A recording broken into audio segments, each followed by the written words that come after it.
دقيقة قبل لا نبدأ المقطع، حطوا لايك واشتركوا معانا، ولا تنسوا تضغطوا على زر الجرس عشان يوصل لكم كل جديد. وبسم الله نبدأ.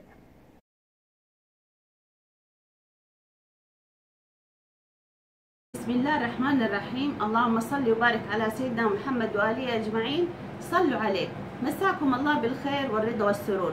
اليوم حبايبي بدي أقدم لكم كنافة بطريقة مختلفة.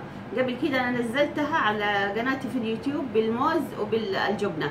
حتحصلوا جميع المقادير موجودة في صندوق الوصف، وإن شاء الله تعجبكم. نقول بسم الله ونبدأ.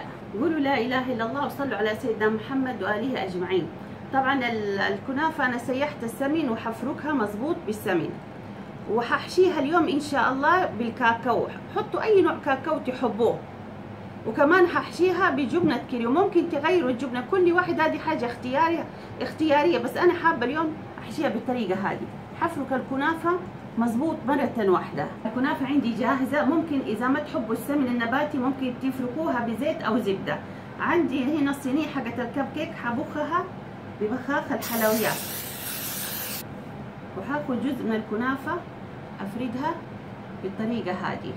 طبعا أنا مشغل الفرن على 350. ترى انتبهوا، طبعا الكاب كيك والكنافة ما هي كتيرة، ما حتاخد أكتر من 10 دقائق في الطبقة التحتانية في الفرن، يعني تنتبهوا له من يوم ما تحمر الأطراف على طول أشغل الفرن من فوق. زي ما انتم شايفين وزعت الكنافة في صينية الكاب كيك. طبعا هحشيها، هحط الجبنة بالطريقة هذه. الجهات الثانية من الكنافة هحط الشوكليت، وطبعا هغطيها بطبقة ثانية من الكنافة بالطريقة هذه. أذكر الله وصلوا على سيدنا محمد عليه الصلاة والسلام. زي ما انتم شايفين الكنافة خلصت، ضغطت عليها بشويش بالطريقة هذه. دحين حدخلها الفرن لمدة 10 دقائق زي ما قلت، وانتبهوا لها. ما شاء الله لا قوة إلا بالله. شايفين كيف الكنافة؟ ما شاء الله لا قوة إلا بالله، محمرة من تحت ومن فوق.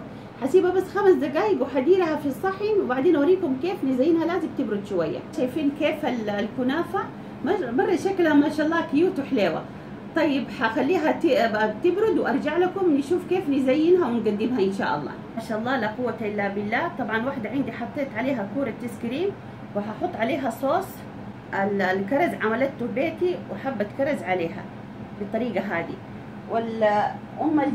الشوكولاتة هرش عليها شوكولات مبشور بالطريقة هذه. وهذه هحط لها ملعقة شيرة بالطريقة هذه، وهحط لها قشطة قيمة بالطريقة هذه، وحزينها بالفستق. إن شاء الله يا رب تكون عجبتكم الطريقة وتقدروا تطبقوها. ما شاء الله مرة ممتازة. لا تنسوا حبايبي ذكر الله والصلاة على النبي عليه الصلاة والسلام، وأبغى أشوف لايكاتكم حبايبي، وتحياتي لكم.